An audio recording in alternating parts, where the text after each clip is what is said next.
I'm excited to introduce our first speaker today, Mr. Gabriel Pearson. Gabe's an expert in the field of cybersecurity with more than a decade to show for it, currently serving as the senior cybersecurity analyst at T. Rowe Price. Before his current role, Gabe managed the primary team responsible for responding to and coordinating cybersecurity incidences and privacy breaches for the second largest federal civilian agency in the U.S., Centers for Medicare Medicaid. Earlier this year, he competed in the Blacks in Cybersecurity CTF competition at DEF CON. His team came in third place. Even more impressive, none of them knew each other before the morning of the event. From working at a help desk job at T. Rowe Price in 2013 to today, Gabe's shown what's possible. You develop, focus on growth, take care of people along the way. Please help me welcome Mr. Gabe Pearson. Get situated. Alrighty. Not in the way. Mike's good. Good morning. Good. How's the morning going? Morning. Can't complain. Can't complain. Yeah. Good. All right. Again, moderated but Q&A open, and so we'll answer as many questions as we can, and we'll get the ball rolling. Gabe, you spent the majority of your career in the IMT, right? Incident management, incident response. Yes. Sounds like. I'm curious, how did you end up there? Kind of a fluke, actually. Yeah. I was at the help desk, and the manager who ran the incident management team at T. Rowe Price heard me on calls, liked what he heard, and brought me onto his team. And from there is kind of what started everything. What do you think he liked? What did he hear? Well, for one, I was just I picked things up quickly, and I wasn't afraid to kind of guide others. If I heard someone doing something wrong, or I heard someone doing something that I could give input on, I gave input, and people started coming to me. And when he heard that people started coming to me, that's when he felt like I was somebody who could actually lead an incident and lead crisis management. That's what kind of started it all. It was the communication piece. It was the communication piece, yeah. and the confidence piece at that. You know, a lot of times people are afraid to speak up. They're afraid to say what they feel, whether they're right or not. And sometimes you just have to have the confidence to actually speak up and you know, feel, you know, I guess just know what you're doing. Makes sense. 10 years in the space, Fortune 500, financial services, healthcare. How's your perspective kind of developed or changed over the years? From maybe when you left school and walked in day one saying I'm ready to play in this space to today, how's it evolved? Well, you learn, you know, I started at one company, and one company was what I knew, and then you learn moving from different place to place that there are different ways of doing things, and that there are different people. And you know, what I learned, I guess my perspective changed in the fact that you realize cybersecurity is small, very small, but also very big at the same time. So it's really a matter of one, growing your network. You know, at one point I thought, hey, if I know what to do, if I'm smart, I'll be fine. But you know, being smart is just half the battle. Building relationships, like you said earlier, is a big piece of it. And when you realize how small cybersecurity is, you realize just how important those relationships are. What are the most pressing challenges today? So if you think about when you graduated, and we have a blend of freshman through senior, a little bit of grad school presence, but they're on that on-ramp, stepping into the space. What do you think is most important? What's top of mind for you these days? Or actually, I'll reframe it. When you're running teams, what are you looking for from that new addition to give you the sign of, man, they're going somewhere? Let's see. What I would be looking for, it's, you know, I couldn't really put it into like simple words, because there are a number of things I'd be looking for. Nowadays, it's hard, especially with cybersecurity, because everybody likes to look at experience, but a lot of times experience isn't necessarily the biggest factor in whether or not someone will be successful. Again, what I said before is, you know, one, being able to work with people is very important. Two, being confident, being willing to speak up and take initiative is a big piece as well. I want to talk about the cyber event. Everybody know what DEF CON is? Yeah? Good. Meta CTF, Nicola's like, yeah. Huge competition. What do you feel made your team successful? So does everybody know basically everybody on their team? For the most part? Okay. So being able to find yourself on stage with a team of folks you had just met, you know, arriving in Vegas, what do you think made the team so successful? Like, honestly, we were all curious. None of us knew it. For most of us, it was like our first CTF. We just kind of wanted to see where we were at and test our skills. And we came into it with no pressure and no expectations. And I feel like that's a big part of why we were so successful. It's just that we were curious. We kept checking things we didn't know. We weren't afraid to Google a lot. And it turns out that all worked out in our favor. Love it. How'd you prep for it? You just get on a plane, go to Vegas, and say, let's hope for the best, or was there a little bit of prep? No, that was pretty much it. Pretty much it, yeah. Love it.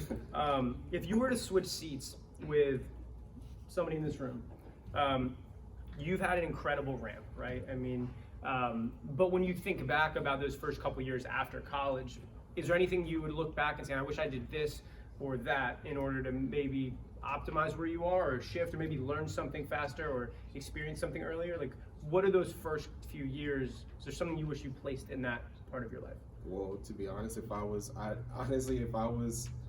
in you guys' seats, I'd probably want to be where I'm at right now. I didn't do any CTS. I didn't do any of that stuff in college. Where you guys are at right now is putting you already far ahead of a lot of people that are in cyber at the moment. So stay on this track, stay curious. That's definitely what I would say, because you guys are already making the right moves just by being here today.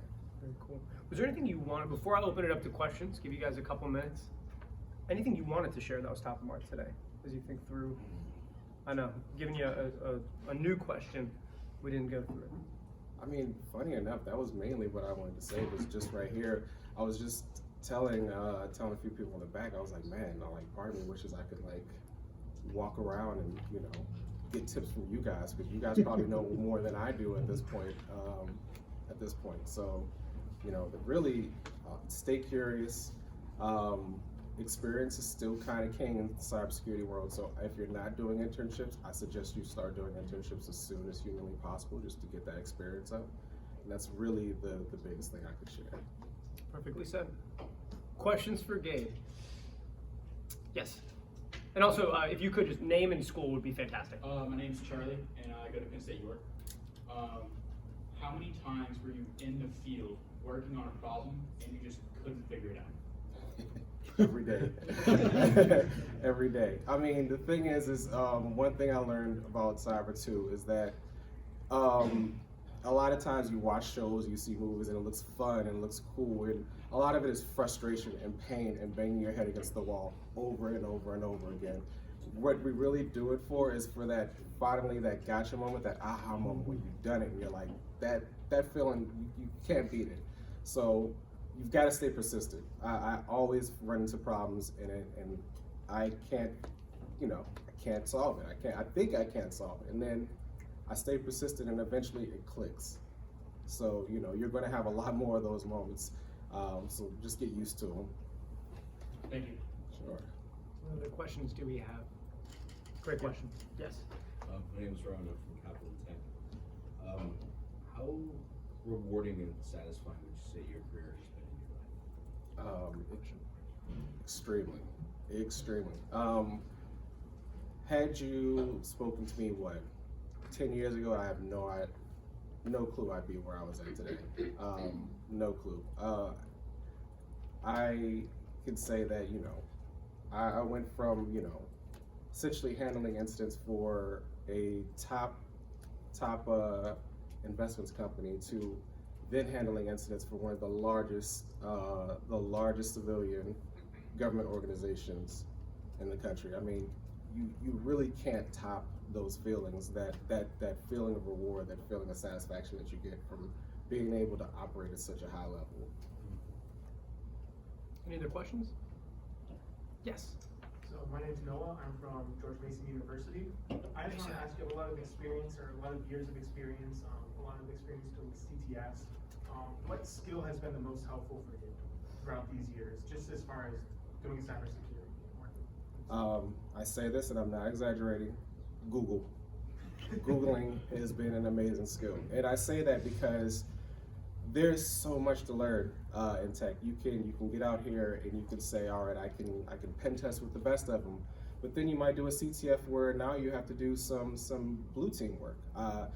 Funny enough, one of the biggest things about the CTF I did at DEF CON, one of the biggest point gainers for me that a lot of people weren't able to get was learning custom query language to actually look into some incident response. And I knew nothing about custom query language. I had to Google quite a bit of it, but once I got it, I was like, oh man, I can do this. So what I would really say is the skill you need is just the ability to learn and the curiosity to try and pick things up. That's really it. I'm gonna throw one more question. Actually, yep. What areas have you worked in cybersecurity, like malware analyzed or cybersecurity in general, and which one do you like the most? Let's see, so incident management, that's just general incident coordination where you bring different teams together. I've worked in that. Right now I'm an incident response analyst, so we actually do a little malware analysis, we do a little bit of forensic work, and we even do some purple teaming with our red team. What would be my favorite? I'd probably say the red team work. It's just fun for me. I like to break things, so it gives me a chance to do that and get paid to do it. Yes. If you had control of the entire internet for a day and you wanted to maintain persistence afterwards, what would you do? Amazing. And I wanted to maintain persistence afterwards. Oh, let's see. Now I'm trying to think about how to break that. I mean, obviously, I'd set all the passwords to password. And there we go. Control the internet. I would make all food blogs not 17 pages long, so I can just get to the rest of it. That's what I would do. Beautiful. All right, one more question for Gabe. Anybody else? No? I'll ask one.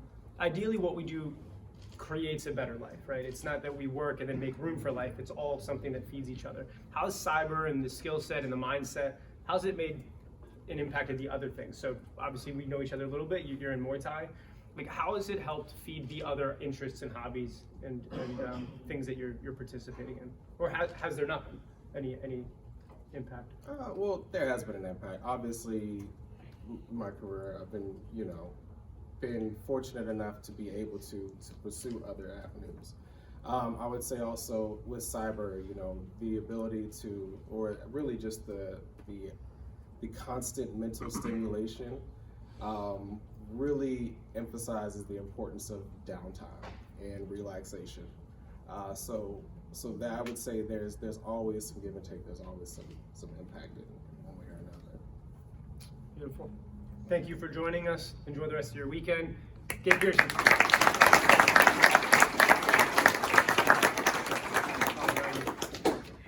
I think we have some folks trickling in. Make yourself at home. See Nicola to make sure you're checked in. And we're going to keep the ball rolling.